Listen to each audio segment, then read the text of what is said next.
दोस्तों, चुगली क्यों नहीं करना चाहिए, ये बात जानने के लिए इस प्रसंग को बहुत ध्यान से सुनिएगा।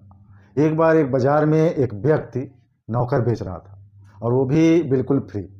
एक व्यक्ति पहुंचा उसके पास उस नौकर को खरीदने के लिए।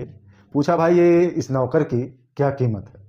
तो उस व्यक्ति ने कहा, इसे आप बिल्कुल फ्री ले जाएं, इसका कोई मूल्य नहीं है। तो उस व्यक्ति ने कहा कि आखिर ऐसा क्यों? क्या ये ईमानदार नहीं है या फिर ये कामचोर है? तो उस व्यक्ति ने कहा कि नहीं भाई, ऐसी कोई बात नहीं है, ये पूरा ईमानदार है और आप जो भी इसको काम देंगे वो पूरी ईमानदारी से करेगा भी। तो उस व्यक्ति ने कहा, फिर आप इसे फ्री में क्यों दे रहे हैं? तो उस व्यक्ति ने कहा, इसकी एक बहुत बुरी आदत है और वो है चुगली करने की। ये चुगली किए बिना नहीं रह पाता। तो उस व्यक्ति ने कहा कि हमारे घर में तो हम हैं और हमारी पत्नी है, भला ये किससे चुगली करेगा? चलो इसको ले चलते हैं।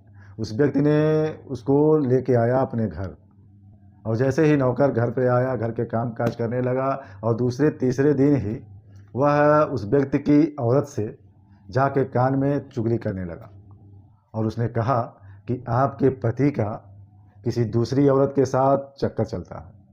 और ये बात सुनकर उसकी औरत काफ़ी दुखी हुई और सोच में पड़ गई। तो उस नौकर ने कहा कि आप घबराइए मत, आपकी समस्या का समाधान भी है।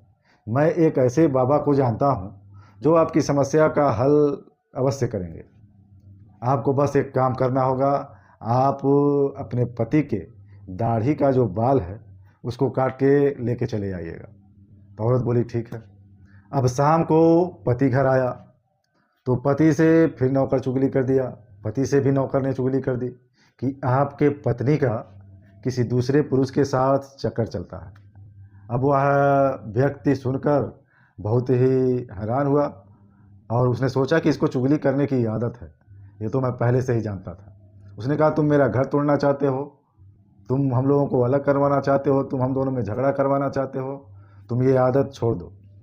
तो उस व्यक्ति ने कहा, उस चुगलखोर नौकर ने कहा कि मालिक, अगर आपको विश्वास नहीं हो रहा है तो आज रात को आप सोइएगा मत, सोने का नाटक करिएगा।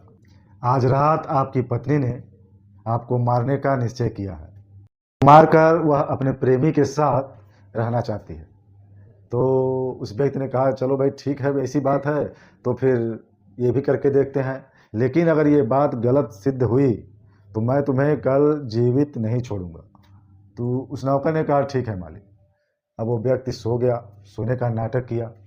अब रात हुई, अब रात को पत्नी कैंची लेकर उसके दाढ़ी का बाल काटने के लिए पहुंच गई और जैसे ही कैंची उसकी दाढ़ी पर लगाया वैसे ही पति उठा अचानक और उसने ना कुछ सोचा ना समझा, कैंची पत्नी के हाथ से छीनकर तुरंत पत्नी के गले में वो कैंची घोंप दिया और तत्काल उसकी पत्नी की मृत्यु हो गई।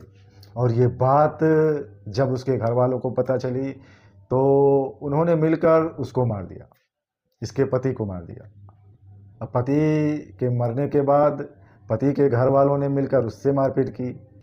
मतलब पति और पत्नी दोनों के घर वालों के बीच भी लड़ाई शुरू हो गई और परिणाम ये हुआ कि दोनों पक्षों के लोग अपने में ही लड़कर समाप्त हो गए।